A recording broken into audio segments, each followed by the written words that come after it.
កម្ពុជាបដិញ្ញាស្ដាររូបរាងប្រាសាទព្រះវិហារឡើងវិញក្រោយវិនាសកម្មពីការឈ្លានពានរបស់ថៃ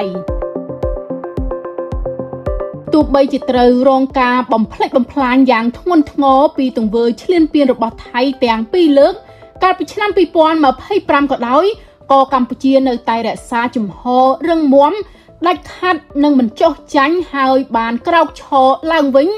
នៅក្នុងស្មារតីសាមគ្គីជាតិដើម្បីសង្គ្រោះនិងស្ដាររូបរាងប្រាសាទព្រះវិហារឡើងវិញនេះគឺជាការបដិញ្ញាចិត្តយ៉ាងមុតស្រួចរបស់អាជ្ញាធរជាតិអប្សរាចំថ្ងៃប្រារព្ធខួប18ឆ្នាំនៃការចុះប្រាសាទព្រះវិហារនៅក្នុងបញ្ជីបេតិកភណ្ឌពិភពលោករបស់អង្គការ UNESCO 7 កក្កដា 2008 ដល់ថ្ងៃទី 7 កក្កដា 2026 ក្រោមប្រធានបទការអភិរក្សវិនាសកម្មនិងការស្ដារឡើងវិញនៅក្នុងពិធីអបអរសាទរខួប18ឆ្នាំនៃការចុះបញ្ជីប្រាសាទព្រះវិហារនៅក្នុងបញ្ជីបេតិកភណ្ឌពិភពលោករបស់អង្គការ UNESCO ដែលរៀបចំធ្វើឡើងនៅបរិវេណសារមន្ទីរធម្មជាតិសកលសម្ដេចតេជោហ៊ុនសែនព្រះវិហារ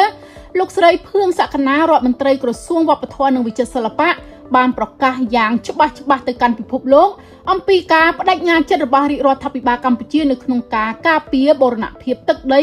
និងសម្បត្តិវប្បធម៌ជាតិស្របតាមច្បាប់អន្តរជាតិជាដាច់ខាតមិនឲ្យមានការរំលោភបំពានបានឡើយនៅក្នុងពិធីទាំងមូលបានសម្ដែងការក្តុកក្តួលនិងរំលឹកឡើងវិញនៅវិនាសកម្មដ៏ធ្ងន់ធ្ងរកាលពីឆ្នាំ2025ដែលបង្កឡើងដោយការឈ្លានពានរបស់ភាគីថៃ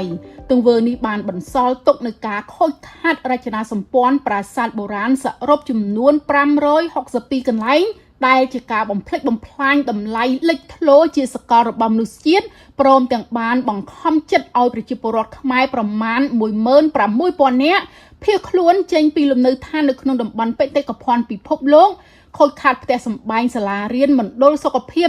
វត្តអារាមនិងហេដ្ឋារចនាសម្ព័ន្ធសាធារណៈជាច្រើននៅចំពោះមុខការបំផ្លិចបំផ្លាញនេះអាជ្ញាធរជាតិអប្សរាដោយមានការចូលរួមថវិកាពីរាជរដ្ឋាភិបាលអង្គការ UNESCO និងស្ថានបេសកកម្មអចិន្ត្រៃយ៍បារាំងប្រចាំអង្គការ UNESCO